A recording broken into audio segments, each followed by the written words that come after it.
Hello everyone. Today I will present my practical machine learning project predicting the Abalone age using the physical measurements. And we can see that here the abalone farming and harvesting plays an important role in the global seafood industry.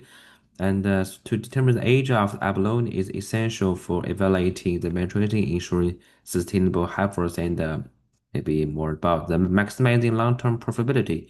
So as shown in the business case section on page one, so yeah, here we can see that the traditional method involves slicing the shell, studying it, and manually containing growth rates under a microscope. This process is accurate but exactly time-consuming, labor-intensive, and expensive. So when this process is applied at an industrial scale, it becomes inefficient and limited productive capability. And therefore, the object of this project is to replace this manual process with a machine learning model that can estimate age using easily measurable physical features such as length, the diameter, height, and the weight. So by doing so, this project aims to improve efficiency, reduce cost, and support sustainable harvesting practice.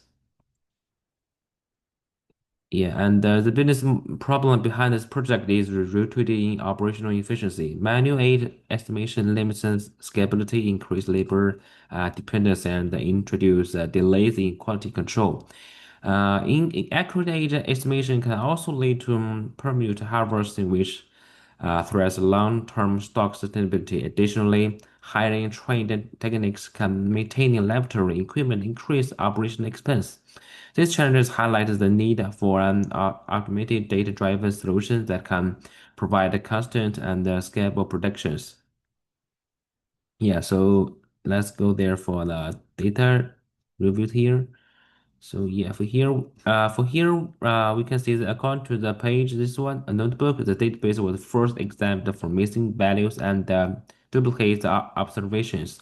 Like no major missing values were identified, which reduced the need for the data imputation. So next, the exploratory data analysis was performed using the descriptive statistics and visualization tools. This, I think, those include the examining distribution, thickness, and the relationship among variables. Like thickness analysis related some weight-related features or right skate, which is common in biological data. So understanding features distributions is important because highly scaled data may affect the model stability. The category variable sex was encoding user label here. Yeah, we can see that from here. Mm, and this step is required because most machine learning algorithm cannot process categories text directly. Outlined in the target variable rings were detected using the turkey rule and removed. Outlier can disproportionately and influence regression models, especially linear models. Removing extreme values helps reduce the variance and improve generalization. Finally, feature scaling was performed using the standard scaler. Yeah, we can see that from here. Standardization transforms its features to have zero mean and unit balancing. This is particularly important for distance-based models and the regulations and regression. So after processing validation was implemented to assess model to performance, the data was split into the trained testing sets using 80 to 20 ratio. Yeah, yeah, we can see that from here. So importantly, the split occurred before any transformations. This prevents the data leakage, I think, and and, and where the information from the test set influence training. Without this prediction, performance metrics would be overly optimistic. In addition, k-fold cross-validation was applied. Cross-validation divides the data into the multiple folds and evaluates performance across them. So this reduces sensitivity to random split and improves reliability. Validation is essential here because it measures how well the model generalizes to new data. So several regression models were implemented and compared. Shown on page 8, and multiple-based learners were trained here, and yeah. This includes a multiple linear regression, Lusso Ridge, electric test, KNN, SVR, decision trees, neural networks, and random forest. Multiple linear regression models age as a linear function of physical features. It is easy to interrupt but limited in flexibility. Lusso and Ridge introduce regulation pencils to reduce overfitting. So AlectionNet combines both pencils. KNN predict age based on the neighboring observations. SVR uses Kineo function to model nonlinear relationships. Decision trees split the data into the hierarchical rows, and neural networks learn complex nonlinear mappings. So the random forest combines multiple decision trees using the backend and their future randoms. And the next one, let's go into the bias. Yeah, we can see there's a many sample here.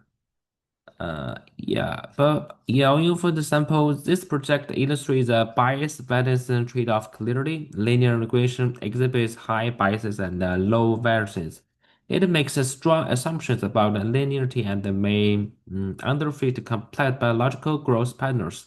Decision trees have low bias but high variance.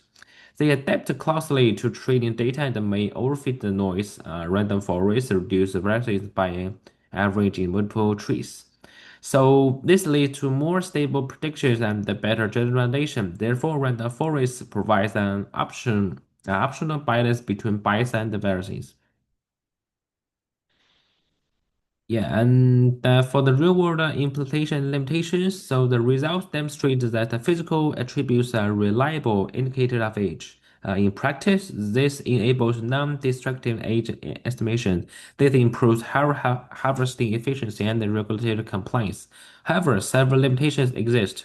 Model performance depends on the data quality, and we can see all this data here.